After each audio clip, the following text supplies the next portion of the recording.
नमस्कार दोस्तों। आज की कहानी मुंशी प्रेमचंद जी द्वारा एक लिखित कहानी है। कहानी का नाम है नर्क का मार्ग। आओ शुरू करते हैं कहानी। रात भक्तमाल पढ़ते पढ़ते न जाने कब नींद आ गई। कैसे कैसे महात्मा थे जिनके लिए भागवत प्रेम ही सब कुछ था। इसी में मग्न रहते थे। ऐसी भक्ति बड़ी तपस्या से मिलती है। क्या मैं वह तपस्या नहीं कर सकती? इस जीवन में और कौन सा सुख रखा है आभूषण से जिसे प्रेम हो जाने। यह तो उनको देखकर आंखें फूटती है। धन दौलत पर जो प्राण देता हो वह जाने। यहाँ तो उनका नाम सुनकर ज्वर सा चढ़ जाता है। कल पगली सुशीला ने कितनी उमंगों से मेरा श्रृंगार किया, कितने प्रेम से बालों में फूल गूंथे। कितना मना कर रही थी, न मानी। आखिर वही हुआ जिसका मुझे भय था। जितनी देर उसके साथ हंसी थी उससे ज्यादा रोई। संसार में ऐसी भी कोई स्त्री है जिसका पति उसका श्रृंगार देखकर सिर से पांव तक जल उठे? कौन ऐसी स्त्री है जो अपने पति के मुंह से ये शब्द सुने कि तुम मेरा परलोक बिगाड़ोगी और कुछ नहीं, तुम्हारे रंग ढंग कह ही देते हैं, और मनुष्य उसका दिल विष खा लेने को चाहे। भगवान, संसार में ऐसे भी मनुष्य हैं। आखिर मैं नीचे चली गई और भक्तमाल पढ़ने लगी। अब वृंदावन बिहारी ही की सेवा करूंगी और उन्हीं को अपना श्रृंगार दिखाऊंगी। वह तो देख कर न जलेंगे, वह तो हमारे मन का हाल जानते ही है। भगवान, मैं अपने मन को कैसे समझाऊं? तुम अंतर्यामी हो, तुम मेरे रोम रोम का हाल जानते हो। मैं चाहती हूँ कि उन्हें अपना इष्ट समझूं, उनके चरणों की सेवा करूं, उनके इशारे पर चलूं। उन्हें मेरी किसी बात से, किसी व्यवहार से न मात्र भी दुख न हो। वह निर्दोष हैं। जो कुछ मेरे भाग्य में था वह हुआ। न उनका दोष न मेरे माता पिता का, सारा दोष मेरे नसीब का है। लेकिन यह सब जानते हुए भी जब उन्हें आते देखती हूँ तो मेरा दिल बैठ जाता है। मुंह पर मुर्दनी सी छा जाती है, सिर भारी हो जाता है। जी चाहता है उनकी सूरत न देखूं, बात तक करने को जी नहीं चाहता। कदाचित शत्रु को भी देखकर किसी का मन इतना कलंकित नहीं होता होगा। उनके आने के समय दिल में धड़कन सी होने लगती है। एक दिन के लिए कहीं चले जाएं तो दिल पर बोझ सा उठ जाता है। हंसती फिरती हूँ, बोलती फिरती हूँ, जीवन में कुछ आनंद आने लगता है। लेकिन उनके आने का समाचार पाते ही फिर चारों ओर अंधेरा और चित्त की ऐसी दशा कि क्या बताऊं। यह मैं नहीं कह सकती। मुझे तो ऐसा जान पड़ता है कि पूर्व जन्म में जब दोनों में बैर था, उसी बैर का बदला लेने के लिए उन्होंने मुझसे विवाह किया। वही पुराने संस्कार हमारे मन में बने हुए हैं, नहीं तो वह मुझे देख देख कर क्यों चलते और मैं उनकी सूरत से क्यों घृणा करती। विवाह करने का तो यह मतलब नहीं होता मैं अपने घर में कहीं ज्यादा सुखी थी। कदाचित मैं जीवन पर्यंत अपने घर आनंद से रह सकती थी। लेकिन इस लोक प्रथा का बुरा हो जो अभागनी कन्याओं को किसी न किसी पुरुष के गले में बांध देना अनिवार्य समझती है। वह क्या जानते हैं कि कितनी युवतियां उनके नाम को रो रही है, कितने अभिलाषाओं से लहराई हुई कोमल हृदय उसके पैरों तले कुचल दिए जाते हैं। युवतियों के लिए पति कैसी कैसी मधुर कल्पनाओं को स्रोत होती है। पुरुष में जो उत्तम है, श्रेष्ठ है, दार्शनीय है, उसकी सजीव मूर्ति इस शब्द के ध्यान में आते ही उसकी नजरों के सामने आकर खड़ी हो जाती है। लेकिन मेरे लिए यह एक शब्द क्या है? हृदय में उठने वाला सूल, कलेजे में खटकने वाला कांटा, आंखों में गड़ने वाली किरकिरी, अंतकरण को बांधने वाला व्यग्र बाण। सुशीला को हमेशा हंसते देखती हूँ। वह कभी अपनी दरिद्रता का गिला नहीं करती। गहने नहीं है, कपड़े नहीं है, भाड़े के नन्हे मकान में रहती है। अपने हाथों घर का सारा कामकाज करती है, फिर भी उसे रोते नहीं देखती। अगर अपने बस की बात होती तो आज अपने धन को उसकी दरिद्रता से बदल लेती। अपने पतिदेव को मुस्कुराते हुए घर में आते देख उसका सारा दुख दरिद्रता छूमंतर हो जाती है, छाती गज भर की हो जाती है, और उसके प्रेम लंगन में वह सुख है जिस पर तीनों लोक का धन्य छावर कर दूं। आज मुझसे जब्त न हो सका। मैंने पूछा, तुमने मुझसे किस लिए विवाह किया था? यह प्रश्न महीनों से मेरे मन में उठ रहा था, पर मन को रोकती चली आती थी। आज प्याला छलक ही पड़ा। यह प्रश्न सुनकर कुछ बौखला सी गई और बगले झाँकने लगे। खिसके से निकलकर बोले, घर संभालने के लिए, गृहस्थी का भार उठाने के लिए, और नहीं क्या, भोग विलास के लिए। घरनी के बिना यह आपको भूत का डेरा सा मालूम होता था। नौकर चाकर घर की संपत्ति उड़ाई देते थे। जो चीज जहाँ पड़ी थी कोई उसको देखभाल करने वाला न था। तो अब मालूम हुआ कि मैं इस घर की चौकसी के लिए लाई गई हूँ। मुझे इस घर की रक्षा करनी चाहिए और अपने को धन्य समझना चाहिए कि सारी संपत्ति मेरी है। मुख्य वस्तु संपत्ति है, मैं तो केवल चौकीदारनी हूँ। ऐसे घर में आज ही आग लग जाए। अब तक तो मैं अनजाने में घर की चौकसी करती थी। जितना वह चाहते उतना न सही, पर अपनी बुद्धि के अनुसार आवश्यक ही था। आज से किसी चीज को भूलकर भी न छूने की कसम खाती हूँ। यह मैं नहीं जानती हूँ कि कोई पुरुष घर की चौकसी के लिए विवाह नहीं करता। इन महाशय ने चिढ़कर यह बात मुझसे कही, लेकिन सुशीला ठीक कहती है। उन्हें स्त्री के बिना घर सूना लगता होगा, उसी तरह जैसे पिंजरे में चिड़िया को न देखकर पिंजरा सूना लगता है। यह हम स्त्री का भाग्य है। मालूम नहीं इन्हें मुझ पर इतना संदेह क्यों होता है। जब से नसीब इस घर में लाया, उन्हें बराबर संदेह मूलक कटाक्ष करते देखती हूँ। क्या कारण है? जरा बाल गुथवा कर बैठी हूँ और यह होठ चबाने लगी। कहीं जाती नहीं, कहीं आती नहीं, किसी से बोलती नहीं, फिर भी इतना संदेह। यह अपमान असहनीय है। क्या मुझे अपनी आबरू प्यारी नहीं? यह मुझे इतने छिछोरे क्यों समझते हैं? उन्हें मुझ पर संदेह करते लज्जा भी नहीं आती। काना आदमी किसी को हंसते देखता है तो समझता है लोग मुझे पर हंसते हैं। शायद उन्हें भी यही वहम हो गया होगा कि मैं उनसे चिढ़ती हूँ। अपने अधिकार के बाहर कोई काम कर बैठने से कदाचित हमारे चित्त की यही वृत्ति हो जाती है। भिक्षुक राजा की गद्दी पर बैठकर चैन की नींद नहीं सो सकता। उसे अपने चारों तरफ शत्रु ही शत्रु दिखाई देंगे। मैं समझती हूँ सभी शादी करने वाले बुढ़ों का यही हाल है। आज सुशीला के कहने से मैं ठाकुर जी की झांकी देखने जाती हूँ। अब यह साधारण बुद्धि का आदमी भी समझ सकता है कि फूहड़ बहू बनकर बाहर निकलना अपनी हंसी उड़ाना है, लेकिन आप उसी वक्त न जाने किधर से टपक पड़े और मेरी ओर तिरस्कारपूर्ण नेत्रों से देखकर बोले, कहाँ की तैयारी है? मैंने कह दिया, जरा ठाकुर जी की झांकी देखने जाती हूँ। इतना सुनते ही तौरिया चढ़कर बोले, तुम्हारे जाने की कुछ जरूरत नहीं। जो अपने पति की सेवा नहीं कर सकती उसे देवताओं के दर्शन से पुण्य के बदले पाप होता है। मुझसे उड़ने चली हो? मैं औरतों की नस नस को पहचानता हूँ। ऐसा क्रोध आया कि बस क्या कहूँ।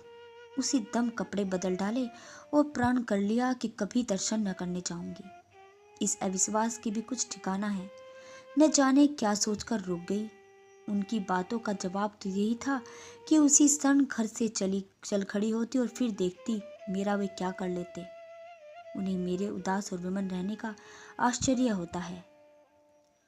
उन्हें मेरे से विवाह करके शायद मुझ पर एहसान किया है। इतनी बड़ी जायदाद और विशाल संपत्ति की स्वामिनी होकर मुझे फूले न समाना चाहिए था। आठों पहर उनका यश गाना चाहिए था। मैं यह सब कुछ न करके उल्टे उससे मुंह फेरती थी। कभी कभी बेचारे पर दया आती है। यह नहीं समझते कि नारी जीवन में कोई ऐसी वस्तु है जिसे देखकर उसकी आंखों में स्वर्ग भी नरक तुल्य हो जाता है। 3 दिन से बीमार है। डॉक्टर कहते हैं बचने की कोई आशा नहीं, निमोनिया हो गया है। पर मुझे न जाने क्यों उसका गम नहीं। मैं इतनी व्रज हृदय कभी नहीं थी। न जाने वह मेरी कोमलता कहाँ चली गई। किसी बीमारी की सूरत देखकर मेरा हृदय करुणा से चंचल हो जाता था। मैं किसी का रोना नहीं सह सकती थी। वही मैं हूँ कि आज 3 दिन से उन्हें बगल के कमरे में पड़े कर रातें सुनती हूँ और एक बार भी उन्हें देखने नहीं गई। आंखों में आंसू का जिक्र ही नहीं था। मुझे ऐसा मालूम होता है इनसे मेरा कोई नाता ही नहीं। मुझे चाहे कोई पिशाचनी कहे चाहे उल्टा, पर मुझे तो यह कहने में लैस मात्र भी संकोच नहीं कि उनकी बीमारी से मुझे एक प्रकार की ईर्ष्या में आनंद आ रहा है। उन्होंने मुझे यह कारावास दे रखा था। मैं इस विवाह का पवित्र नाम नहीं देना चाहती थी, यह कारावास ही है। मैं इतनी उदार नहीं हूँ कि जिसे मुझे कैद में डाल रखा है उनकी पूजा करूं, जो मुझे लात से मारे उसके पैरों को चूमूं। मुझे तो मालूम हो रहा था ईश्वर उन्हें इस पाप का दंड दे रहा है। मैंने संकोच होकर कहती हूँ कि मेरा उनके विवाह नहीं हुआ। स्त्री किसी के गले बांध दी जाए तो उसका विवाह नहीं हो जाता, वही संयोग विवाह का पद पा सकता है जिसमें कम से कम एक बार तो हृदय प्रेम से पुलकित हो जाए। सुनती हूँ माँ से अपने कमरे से पड़े पड़े मुझे कोसा करते हैं, अपनी बीमारी का सारा बुखार मुझ पर ही निकालते हैं। लेकिन यहाँ उसकी परवाह नहीं, जिसका जैसे कहा ऐसी चाहा। जायदाद धन मुझे उसकी जरूरत नहीं। आज 3 दिन हुए मैं विधवा हो गई। कम से कम लोग यही तो कहते हैं, जिसको जो चाहे वो कहे, पर मैं अपने आप को जो कुछ समझती हूँ वह समझती हूँ। मैंने चूड़ियाँ नहीं तोड़ी। क्यों तोड़ूं? क्यों तोड़ूं? मांग में सिंदूर पहले भी नहीं डालती थी, अब भी नहीं डालती।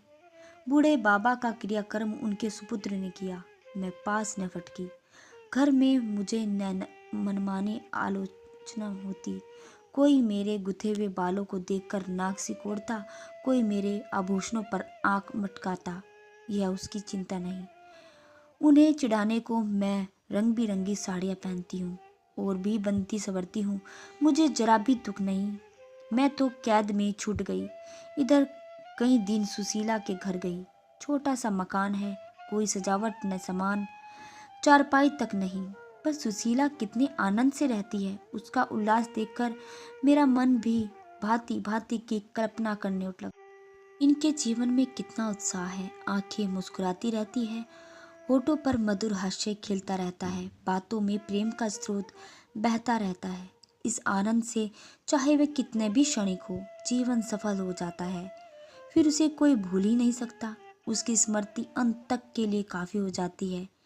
इस मिजराब की चोट हृदय के तारों को अंतकाल तक मधुर स्वर में कंपित रखती है। एक दिन मैंने सुशीला से कहा, अगर तेरे पतिदेव कहीं परदेश चले जाएं तो रोते रोते मर जाएगी। सुशीला गंभीर भाव से बोली, नहीं बहन, मरूंगी नहीं।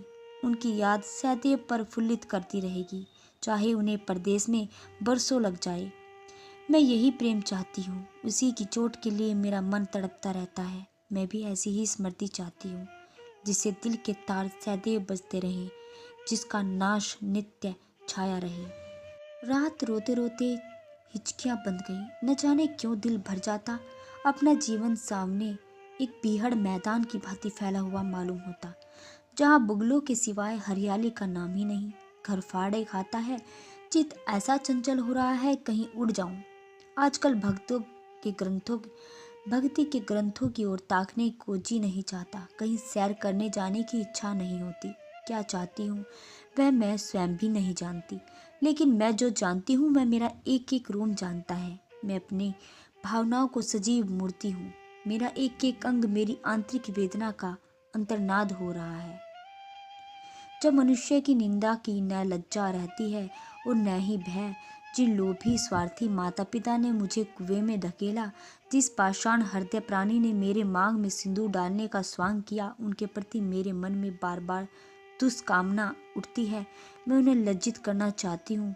मैं अपने मुंह के कालिक लगाकर उनके मुख में कालिक लगाना चाहती हूँ। मैं अपने प्राण देकर उन्हें प्राण दंड देना चाहती हूँ। मेरा नारीत्व लुप्त हो गया है। मेरे हृदय में प्रचंड ज्वाला उठ गई है।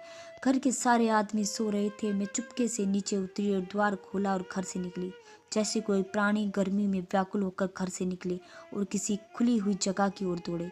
उस मकान में मेरा दम घुटता था। सड़क पर सन्नाटा था, दुकानें बंद हो गई थी। सहसा एक बुढ़िया आती हुई दिखाई दी। मैं डरी, कहीं एक चुड़ैल तो नहीं। बुढ़िया ने मेरे समीप आकर मुझे सिर से पांव तक देखा और बोली, किसकी राह देख रही हो? मैंने चिढ़कर कहा, मौत की। बुढ़िया, तुम्हारे नसीबों में तो अभी जिंदगी के बड़े बड़े सुख भोगने लिखे हैं। अंधेरी रात गुजर गई, आसमान पर सुबह की रोशनी नजर आई। मैंने हंसकर कहा, अंधेरे में भी तुम्हारी आंखें इतनी तेज हैं कि नसीबों की लिखावट पढ़ लेती है।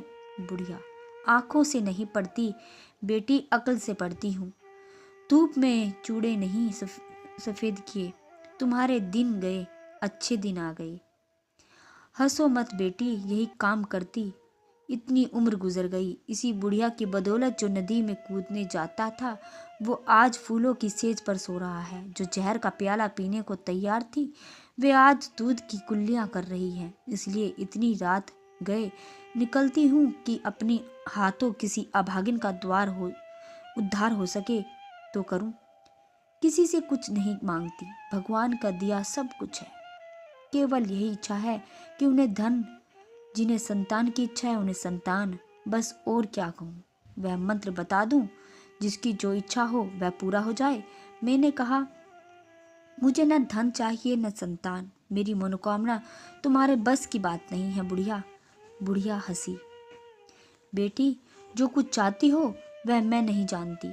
तुम वह चीज चाहती हो जो संसार में होते हुए स्वर्ग की है, जो देवताओं के वरदान से भी ज्यादा आनंद प्रिय है, जो आकाश कुसुम है, जो गूलर का फूल है, जो अमावस्या का चांद है। लेकिन मेरे मंत्र में वह शक्ति है जो भाग्यों को भी संवार सकती है। तुम प्रेम की प्यासी हो, मैं तुम्हें उस नाव पर बैठा सकती हूँ जो प्रेम के सागर से प्रेम की तरंगों पर कीड़ा करते हुए तुम्हें पार उतार दे। मैंने उत्कंठित होकर पूछा, माता, तुम्हारा घर कहाँ है? बुढ़िया, बहुत नजदीक है बेटी, तुम चलो, मैं तुम्हें अपनी आंखों पर बैठा कर ले चलती हूँ। मुझसे ऐसा मालूम हुआ यह कोई आकाश की देवी है। उसके पीछे पीछे चल पड़ी। आह, वह बुढ़िया जिसे मैं आकाश की देवी समझती थी, नरक की डायन निकली। मेरा सर्वनाश हो गया। मैं अमृत खोजती थी, विष निकला। निर्मल स्वच्छ प्रेम की प्यासी थी, गंदे विशाले नाले में गिर पड़ी। वह वस्तु न मिली न मिली। मैं सुशीला का सा सुख चाहती थी, कुल्ठा की विषय वासना नहीं। लेकिन जीवन पंथ एक बार उलटी राह निकली, फिर सीधे मार्ग आना कठिन था। लेकिन मेरे अधपतन का अपराध मेरे से नहीं, मेरे माता पिता और उस बूढ़े पर है जो मेरी स्वामी बनना चाहता था। रही मैं, मेरे लिए अब इस जीवन में कोई आशा नहीं। इस अधम दशा को भी इस दशा में नहीं बदलूंगी जिससे निकल कर आई हूँ। धन्यवाद। आज की कहानी आपको कैसी लगी? कहानी आपको अच्छी लगी हो तो इसे प्लीज़ लाइक करें, सब्सक्राइब करें और शेयर करें। धन्यवाद। भगवान करे आपका दिन शुभ हो।